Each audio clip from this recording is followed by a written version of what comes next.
Director Saldana, thanks for being here.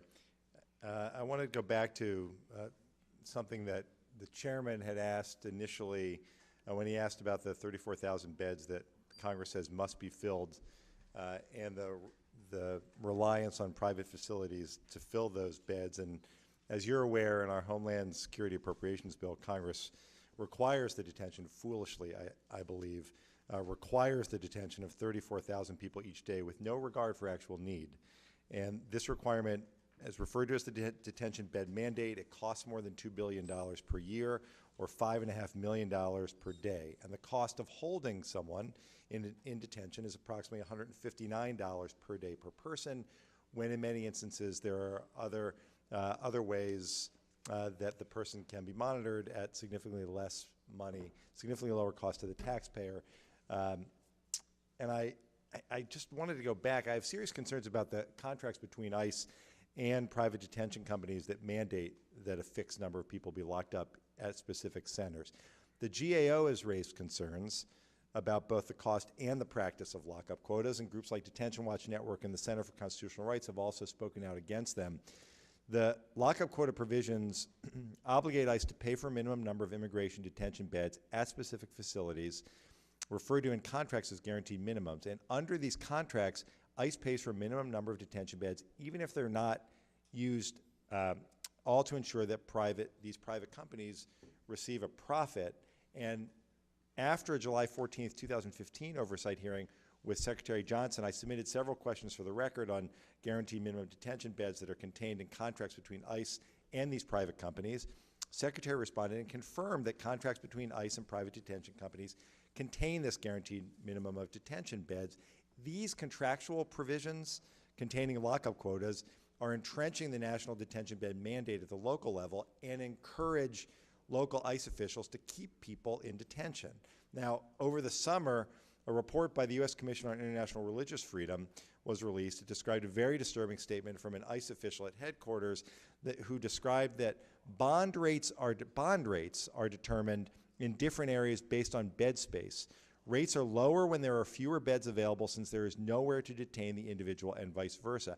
It is extremely troubling that bond rates are being set for people based on the availability of detention bed space in a locality instead of whether or not that person is a flight risk and whether or not they are violent. So I just have a few questions. Does the statement from an ICE official accurately describe how bond rates are set? So would it be accurate? That statement was incorrect. Could you elaborate? Yeah, bonds are set either by a court or in those cases where ICE has some discretion, we look at the facts and circumstances of the case and set the bond amount at a number that will ensure that person's appearance for their day in court. So that is the instructions that's out there, that's in writing to our lawyers, and that's the way it's exercised. The statement in the report that the ICE official said bond rates are determined based on bed space is absolutely inaccurate. It's inaccurate.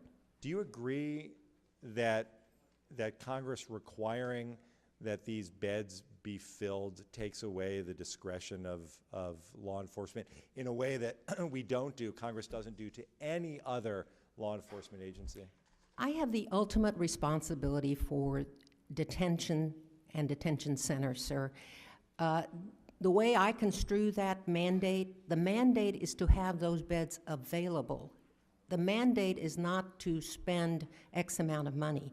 I am not going to put somebody in a detention bed that doesn't need to be there. Neither am I going to deny to release someone because detention space is not available if they need to be detained. I'm sorry, I don't have a lot of time.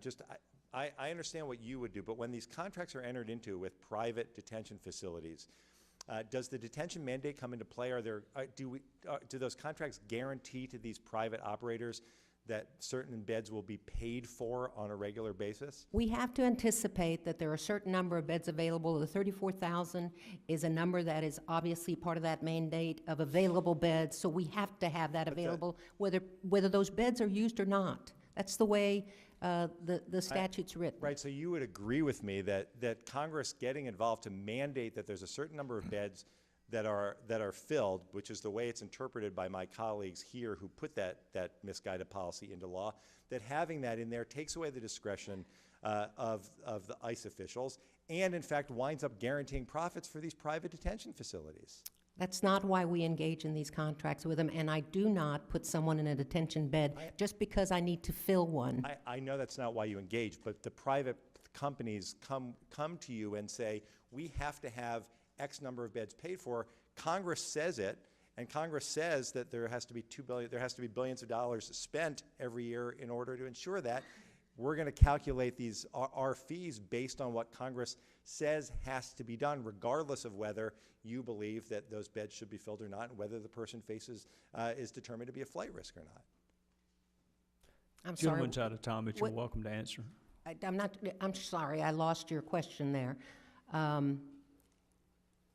What was your question? I'm sorry. It was a description of the way that these private detention facilities negotiate these contracts based upon the $2 billion a year that Congress says has to be spent, in large part for the benefit, and primarily, some would argue, for the benefit of these private detention companies. No, I'll tell you, they don't dictate to us what terms of the contract are. We let out a proposal that specify the terms of the contract.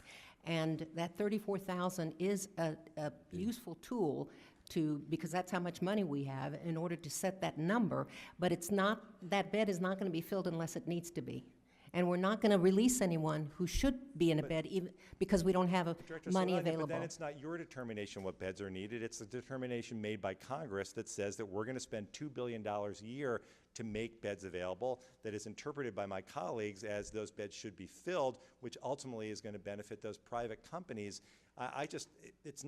It's for everyone who's looked at this, to take away the discretion of ICE officials to decide what should be done here, and to say that Congress is imposing it so that these private companies can come to you and say, look, money, $2 billion, here's the number that we need in order to build this, doesn't seem like the right approach. That's all I'm saying. Thank you, Mr. Chairman.